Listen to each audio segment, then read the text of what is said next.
Hi, this is Adam Eliel Berkowitz from Israel 365 News, coming at you live from the Golan Heights. I'm here with my dear friend Josh Wander, who's on the Mount of Olives. And we have our dear friend Gidon Ariel. Gidon has been a friend of mine for several years.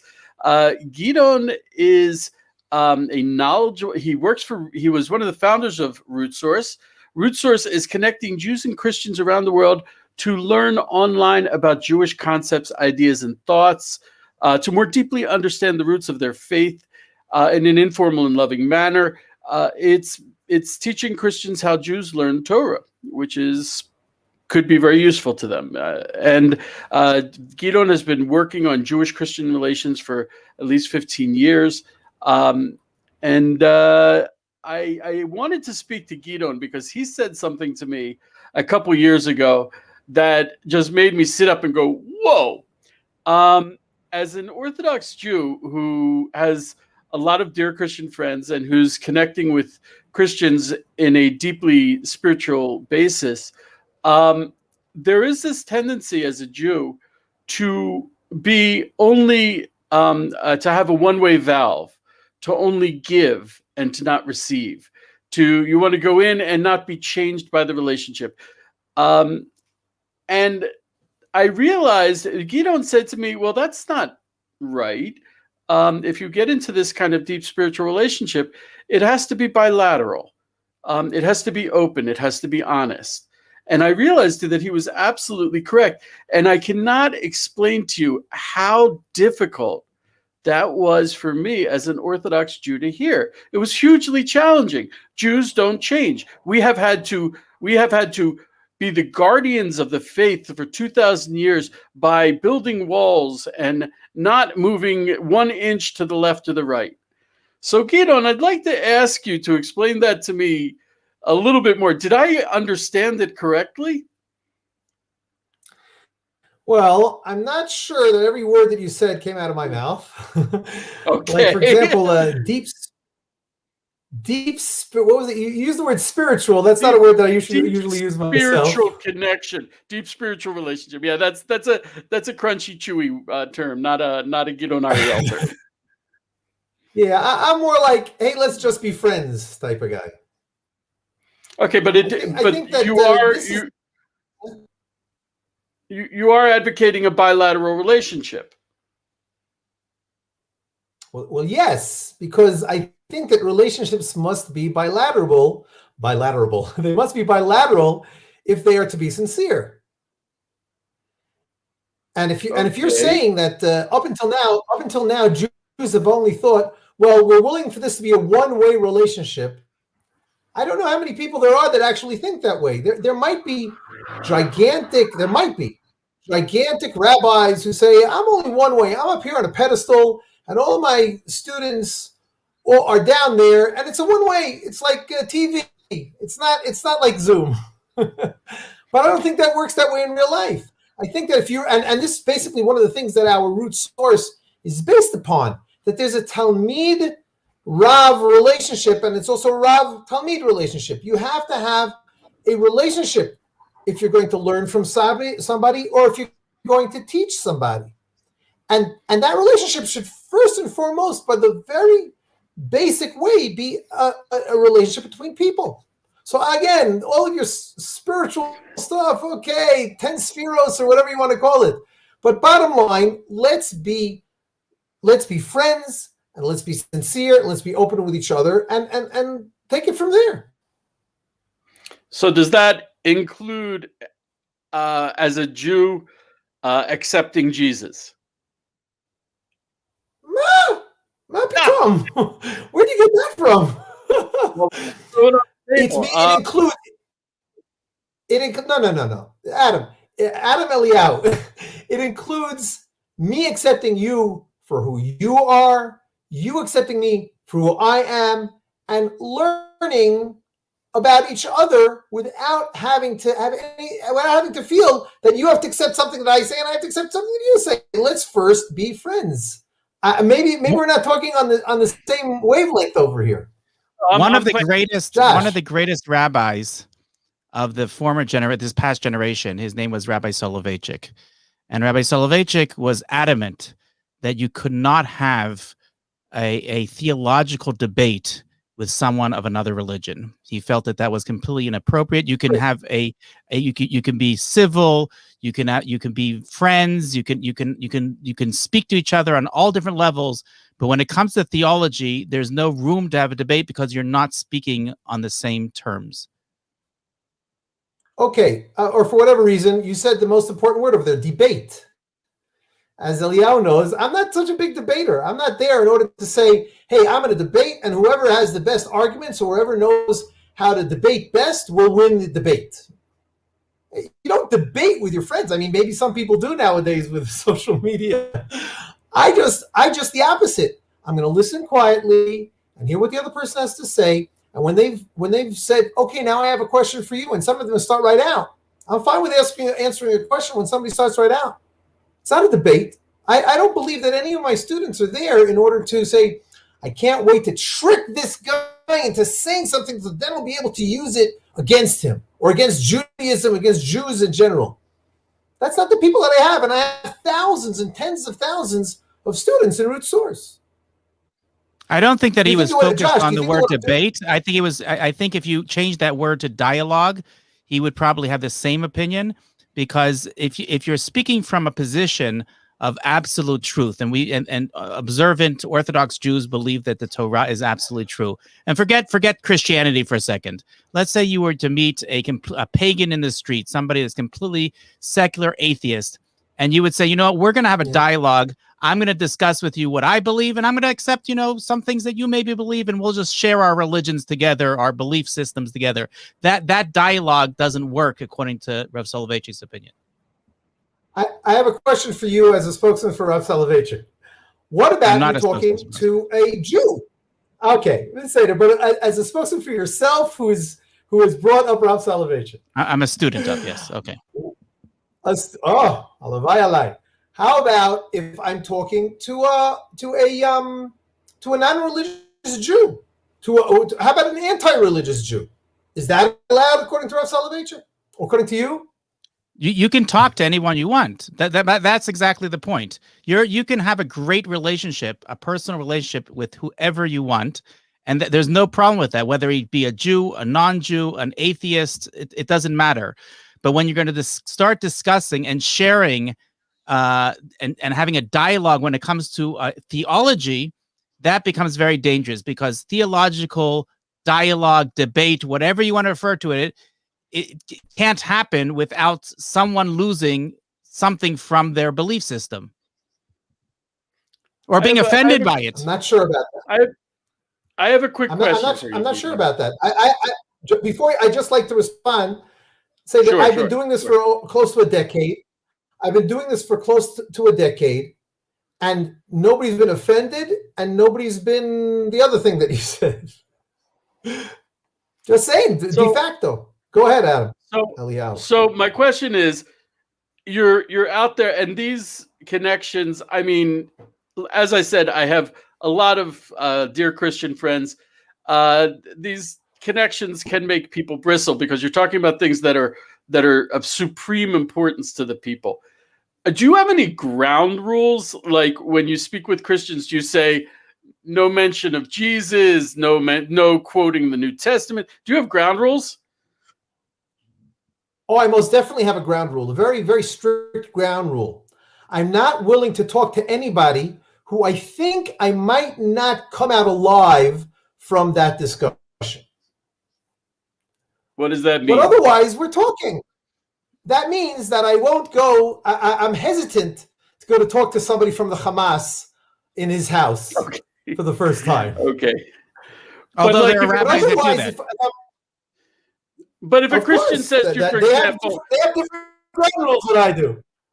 If a Christian says to you, for example, I don't know if it's like, oh, you have no salvation because you don't accept Jesus. Okay, I'll say I understand that is your perspective. I would say I'm familiar with that perspective. I'm not holding that way, and frankly, there are a lot of other Christian friends of mine who Not a lot, but I have some Christian friends who don't hold that way either. But let's say that you think that way and I don't think that way. That's a machloket. I don't feel offended or accosted, but if somebody says something like that, if somebody says you're going to go to hell, you're going to burn in hell if you don't accept Jesus today, I've never met somebody who talks to me like that yet, even on many years in Facebook. Okay, I certainly have, and I've stayed friends with them. I've stayed friends with them. Gidon, what is your position on Christian missionaries in Israel? Okay. that's one for okay. So in principle, I'm a big believer in freedom of speech and a big believer in what I understand is Rav Kook's teaching that if you want to, don't push away the darkness, add light. Yes. So if somebody says, well, if somebody's going to get all upset in some WhatsApp group says, I heard that there are missionaries. We gotta do something about it. Well, that person just did something about it. He got all upset on a WhatsApp group. That's about as far as that person usually can do.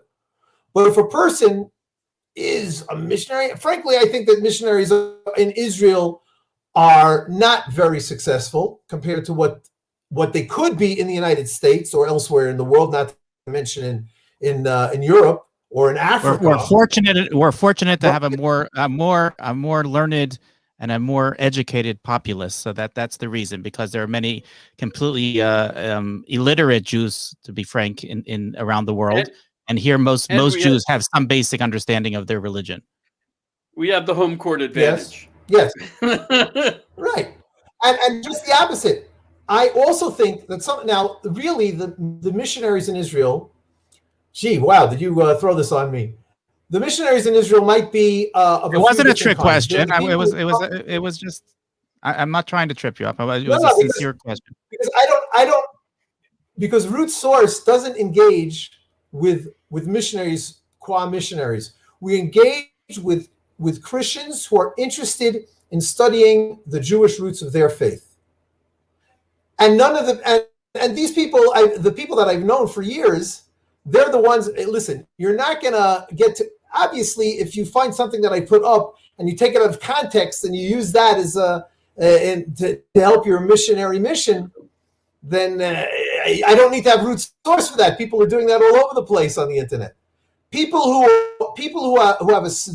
are doing Root Source right and are engaging with me back, not just watching a video that you could also see something similar and many, many more on YouTube. But on Root Source, we're here to make relationships. We're here to build bridges.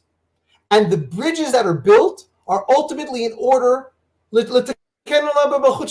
in order for somebody to fool me and do something against my wishes in order to go to some unknowledgeable Jew and then turn him into a Christian. This is just like, it doesn't. I'm not sure I understood your answer. Are you against missionizing Jews in Israel? Right.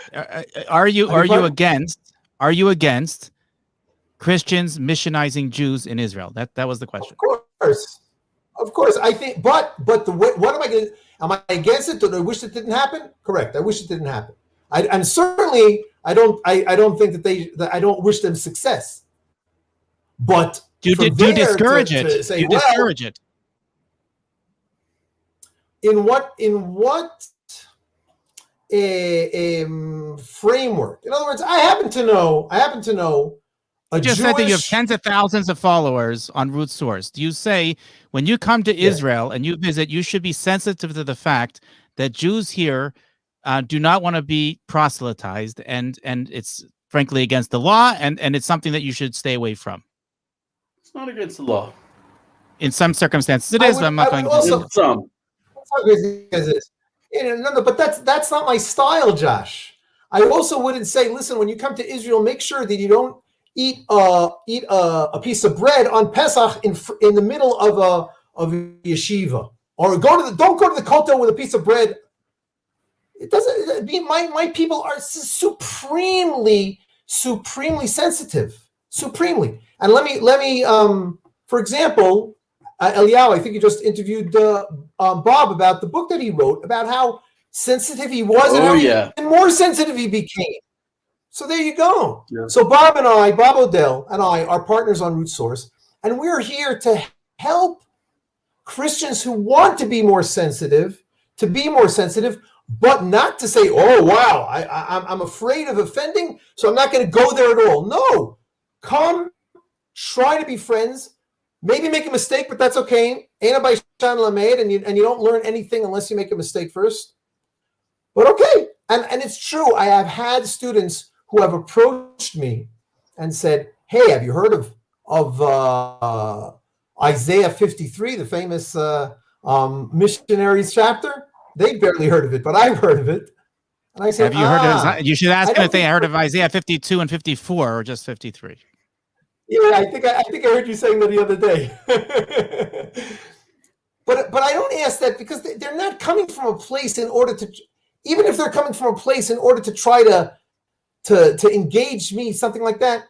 It's because that's where they came from. I'm trying to give them a new space that they don't have to. I was not suggesting that there's ill intent here, Gidon. Don't misunderstand me. What I was suggesting was that in your connection with all of these people, they're coming, just like you used a great example, just like on Passover, somebody would be disrespectful if they were to go to the kotel or to a yeshiva with a sandwich, and you might, as being kind and understanding their ignorance when it comes to this, you may suggest, you know what, if you come to Israel on Passover, you might want to be sensitive about this. Likewise, you may suggest that you should also be sensitive when it comes to proselytization of Jews in Israel.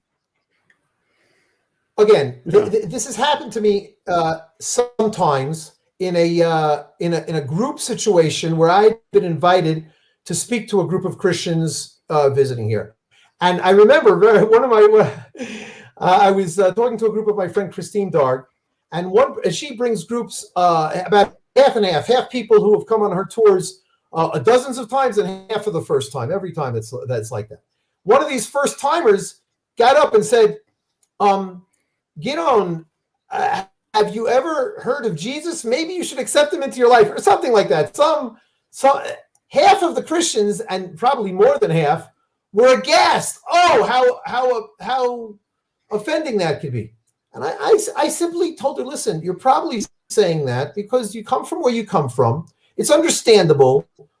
I don't know about most Christians, but there are many more Christians who have heard of proselytizing or missionizing anybody. That's what evangelicals do, including the Jewish people, and frankly, primarily the Jewish people, because they've heard the verse in the New Testament that says to the Jew first.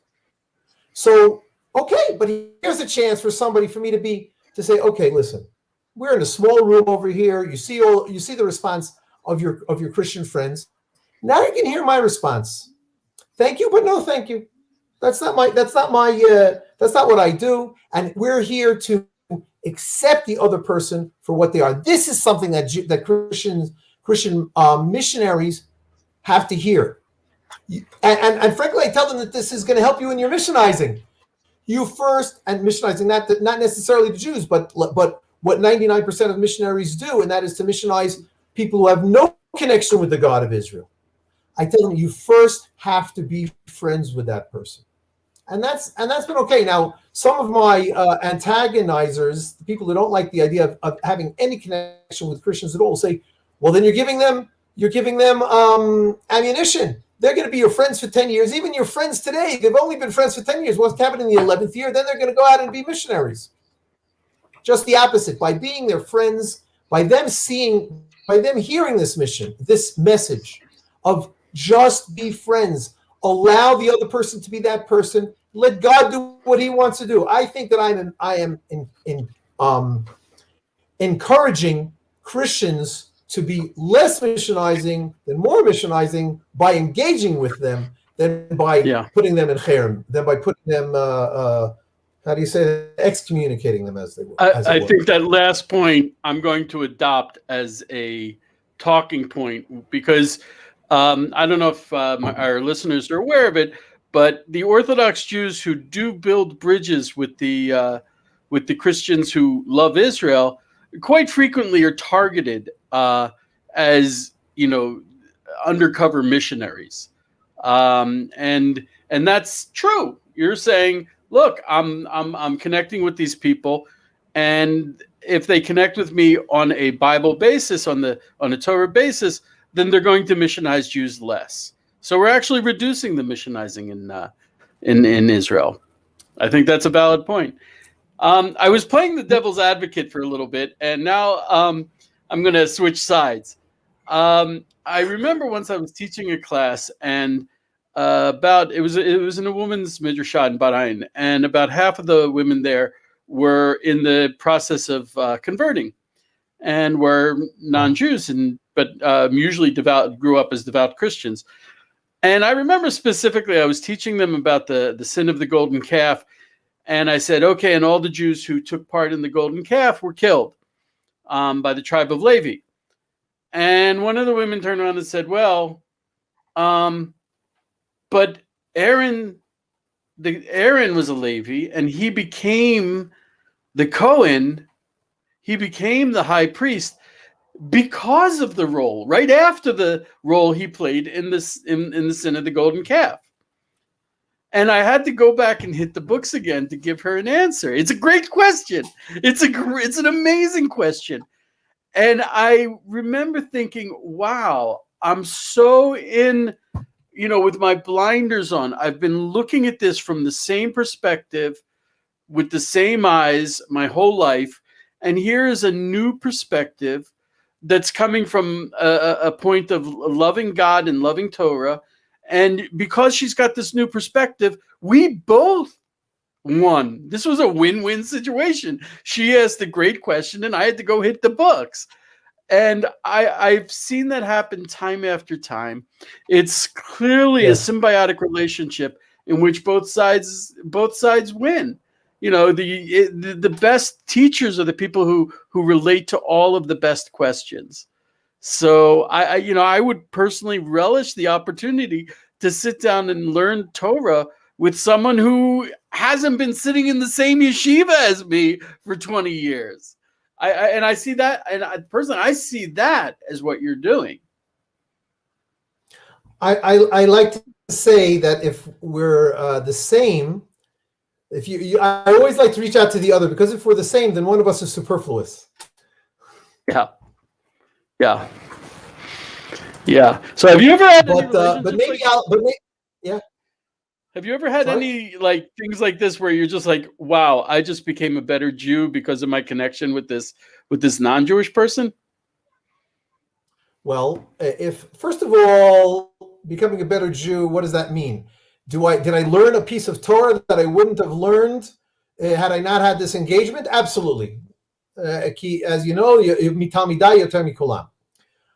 I would also say something that is quite known, that the Christians are pretty good at prayer.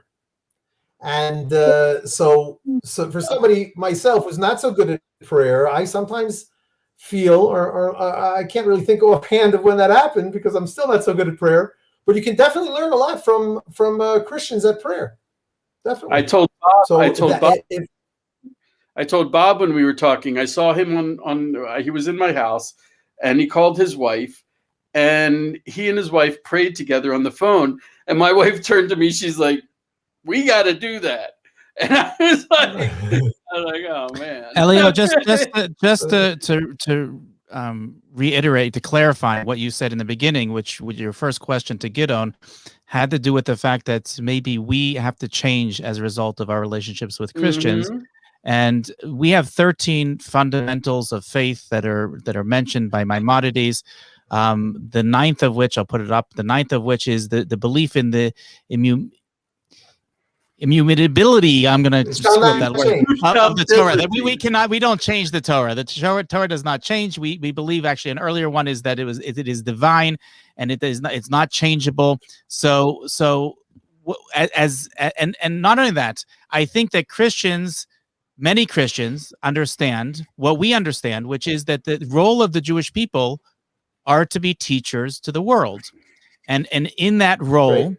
We have a, like I said in the beginning, an ultimate truth We have an absolute truth that we got from Mount Sinai, from the divine himself.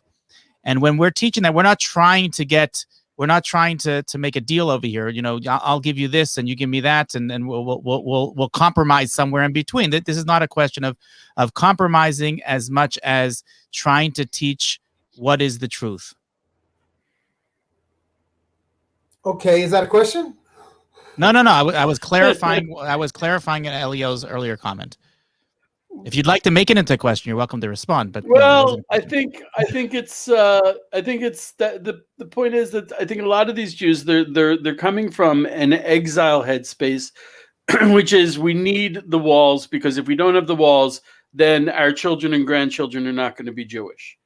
So there is this. Perhaps. That's, I think, is an incorrect reading of the Rambam's immutability. The reason why the Torah is immutable is because it was given to us by God, and God's word is eternal. Right. It's not because if Eliyahu is a little bit not careful, then he's going to run out, get a cheeseburger and go to church. It's not going to happen.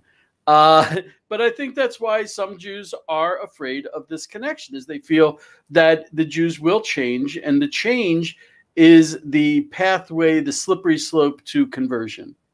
Well, the immutability of the Torah is a fundamental question for other faiths, especially other faiths that their fundamentals include another version of the Torah. Right? If you're going to say that there's a sequel to the Torah, whether that be the Book of Mormon, the New Testament, or the Quran, that is a question that questions the whole immutability of the Torah, because God is divine. He gave us laws. To say that those laws do no longer apply to us because we have been now told that those no longer apply, that is fundamentally against the Torah. Would you disagree, Gidon? What do I disagree with? That the Torah is immutable? Chas v'shalom. No, you were making faces. I don't know what you were saying. What you were trying to say. My faces were, you guys are bringing me around the rigmarole over here. I'm not sure what to respond to. Well, you're out on the edge, man. You're cutting edge when it comes to this stuff. You really are. We're asking you questions that other people would obviously ask behind your back when you're not listening. So we're just making sure that we get those out there, just like your position that everything should be out in the open and should be. We're just trying to give you the opportunity to respond to these ideas and these accusations. So please give me a short question and I'll respond. I'm not sure what I'm responding to. All I'm saying is that it goes back to my earlier point that of Soloveitchik. The idea to say that it's not against one religion. I mean, any religion that will claim that there is a sequel to the Torah that replaces the Torah, right? And again, you can call that a New Testament. You can call that the Quran. You can call that the Book of Mormon. I didn't replace.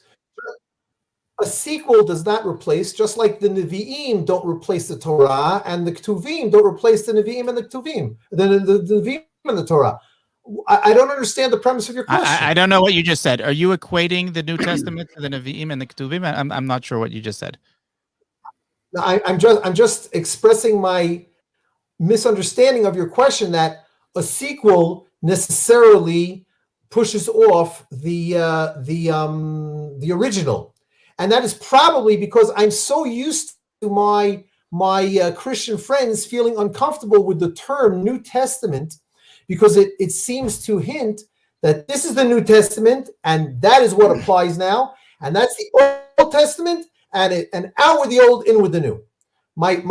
Many of my friends are uncomfortable with that terminology, and especially when my other friends hear what that is a way of understanding, and say, "Ma pitom, of course not. The Old Testament, the Tanakh, is a very important document that, God forbid, God gave it. It still exists." I've encountered that as well, and a lot of the Christians I've connected with because they learned what we're calling the Old Testament, which is the Torah. They learned the prophets in a way that puts me to shame, but they learned that, and then all of a sudden they start asking questions, and it opens a space for a connection between me and them. I'm feeling like if I can try to interpret, there are two different positions here. Gidon is into building bridges, and there are things that are going to stay on your side of the river, and there are things that are not going to come on my side of the river, and we'll meet in the middle with whatever we want to bring. And I'm not going to change you unless you want to. Things you can accept, I'm not going to change you. You'll accept, you'll change according to what your belief is. And if I learn, and I'm going to learn from the relationship as well, and that's a beautiful thing. Josh wants to say, well, wait a second. The Rambam says that the New Testament is certainly not valid. And the Rambam doesn't say that. The Rambam doesn't say that, but clearly that is part of what the Rambam's foundations are. It's not only the Rambam; it's all Orthodox Jewry, all mainstream Orthodox Jewry. But that wasn't my point. My point is something else. My point is, Gidon, you said again. I have to go back to what you just said about the Nevi'im and Ketuvim, and I have to try to defend this. Nevi'im and Ketuvim were all, according to our tradition, given at Mount Sinai. This is not something new. This is not something. You're making it as if it's something that came up after the Torah. It is an integral part of the Torah. Nevi'im, Ketuvim, and our oral Torah is also part of what was given to us on Mount Sinai. This is not something that came afterwards, and especially not to replace anything that came earlier. When you have later additions, whatever you want to call them, it doesn't. Again, it's not a question of a different religion. Whatever the religion is, that comes up with another addition and says that this is something that is added to, replacing then that is a fundamental issue with traditional Judaism. I mean, would you disagree with that? Again, what you said before about how everything was given on Mount Sinai, how Nevi'im and Ketuvim and Talmud and everything was given on Mount Sinai, that is a midrash, but I don't take that midrash as pshat, sir. I think that there was a Ma'amad Har Sinai, and what was given at Ma'amad Har Sinai was given, and what was written during the sojourn in the desert was written then, and what was written by Shmuel and what was written by Ezra and Nehemiah was written then. Again, you totally derailed me over here with what you were saying, that everything was given Har Sinai, and everything that I say wasn't given Har Sinai was not. You've left me speechless, which is not easy. Kol kavod, Josh. Thank you. I appreciate that. I think that's more than a midrash, and I don't think we have time to go into it. But I think again exactly. That is it's totally Orthodox thought. Topic. I think that I am representing mainstream Orthodox thought. If you are saying that Nevi'im, Ketuvim, and the oral Torah and the Talmud and everything that has been learned afterwards is something that is completely separate from Ma'amad Har Sinai, then I think that is not the mainstream thought. That is definitely something that is something. No. It's not completely separate. It's different, Josh. It's not completely separate. There's definitely a connection. But there's a connection, a chain of Mesorah and of Chidush, but the idea of everything was given the idea, Gidon, of having a written Torah without an oral Torah, to me, is laughable. When you have many examples in the written Torah which cannot be implemented without an oral Torah. You cannot have the laws of slaughtering of shechita. You can't have tefillin. You can over and over again. You cannot have any of this. So obviously, God didn't give us laws and say, sometime in the future you're going to interpret what these laws mean. The laws were clearly known at that time, and they were implemented at that time. And I think again, I'm representing properly the mainstream Orthodox thoughts. If you're thinking otherwise, I'm afraid you're not. I'm afraid you're not, Josh. I'm afraid you're not, because I think that the Rambam, again, if you brought the Rambam, I'll bring the Rambam. He talks about in his Hakdama LePirush Mishnah the difference between Halacha Moshe Sinai and Torah Sheba'al Peh and other things like that. I don't think we have time to do this, and it's a fascinating topic that I was very interested in learning when I learned in yeshiva. Maybe I didn't learn good enough. Maybe it's time for me to do Chazara, but from that Rambam and that, like his preamble to his commentary on the Mishnah, to my activities as teaching Christians, I'm just saying that you cannot equate. The connection is you cannot equate what I'm going to call as new versions. And again, I'm not pointing at a specific religion here when I say that. Whatever the new version book is, you cannot equate that to Nevi'im, Ketubim, and the oral law. That's all I'm saying. Okay, I'll withdraw. I'll withdraw that. I recognize that it was a little bit harsh. I would also like to point out that within the confines of what Gidon is engaged in, you don't have to agree with Christians accepting the New Testament in order to sit down and learn the Torah with them. And I do not have to accept the New Testament in order to learn with them. We have to. I do accept the New Testament. Really? I thought I would catch you on that. Careful, you got to say something or we're going to get... It's harder to make me speechless than I'm sorry. I accept the New Testament as a document that was written around the time of the destruction of the Second Temple, and it is the fascinating document that can give us insight to the Jewish people around that time. Now, it doesn't have halachic significance to me. It's not. I'm not going to change the way I behave as a Jew halachically based on the New Testament, but I find it to be a fascinating Jewish document for Christians, because we've got plenty of Jewish documents that we don't need. I've yet to come across a concept in the New Testament, that I'm not much of a New Testament scholar, that can teach Jews something that there aren't a half a dozen or a dozen Jewish concepts that the Jews already learned from in the Talmud or in the Mishnah or in the Old Testament or in the Tanakh. When I tell this to my Christian friends, they are fascinated because they want to learn more about the Judaism of Jesus, because they want to have a relationship with Jesus. And how can you have a relationship with somebody if you don't know the first thing about them? And that is what I'm doing over here. I'm helping the Christians to be better Christians by respecting the Jewish aspects of their Christianity.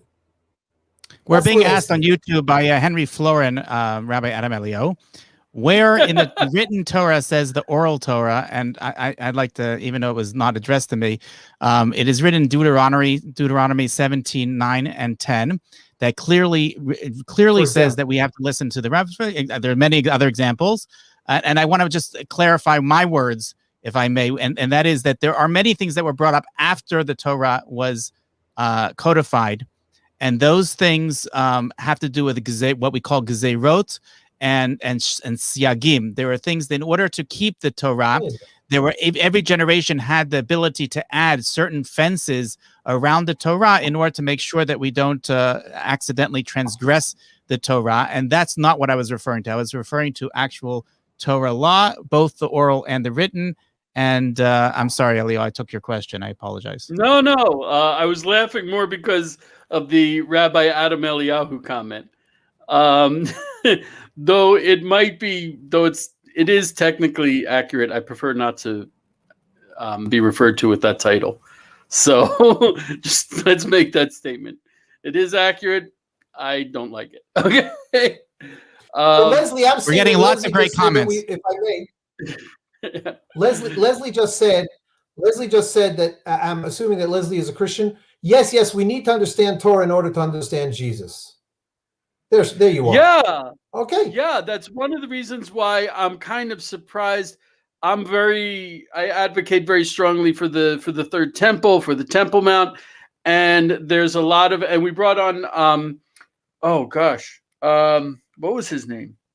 John Anderson, who's a Christian theology student, and there's a belief that the Jewish third temple is the temple of the Antichrist, and he came on and explained why that is clearly not accurate according to Christian theology. And not only that, he explained like Jesus was like Mr. Second Temple. He was hanging out there. He was with his friends, hanging out, having a good old time. And if you want to understand Jesus, you really need to connect to the concept of a Jewish temple, not just a temple, a Jewish temple. And it's a very powerful experience for Christians. It helps them a lot. And I also, but I have the same criticism of a lot of Jews who somehow have excised the concept of the temple from the Torah and from Judaism. And they're just as bad, if not worse. So I'm not giving tzionim. I'm not giving marks to people if they're bad or good. People are people. If you want to engage with me and talk, let's talk. If you don't want to, that's also okay. Believe me, there are a lot more people who aren't talking to me than there are who are. So I only want to talk to the people. Yeah, I only want to talk to the people who want to talk to me. And like you said, my game rule, my house rules are that I want to walk out alive. But your house rules have to be that you want to talk to me. If you don't want to talk to me, fine. We don't have to. If all you want to do is bang me over the head with something that you have to get out, all right, that's not talking. That's just it. I'm just a talker. Schmoozer.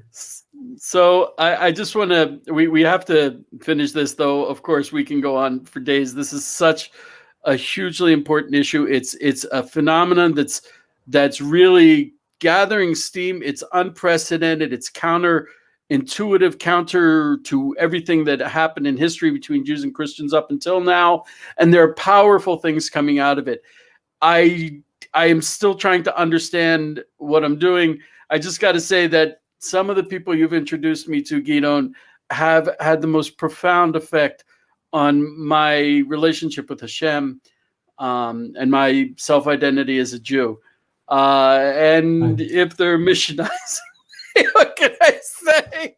I'm becoming a better Jew. You haven't seen it. Yeah, really. Just to give you an idea, I'm trying to convince Pastor Trey Graham to come on and talk. Yeah, he's awesome. He's awesome. He's not willing. No, we just have to work out the technical details when and all that kind of stuff. Eliyahu, if I may, I got to run to Myriv. If I may, please put if people can see my email address, Gidon. It's really any way you spell it. It's a catch-all, but Gidon at root-source.com. Root as in tree, source as in water with a dash in between. .com, root-source.com. Gidon at root-source.com.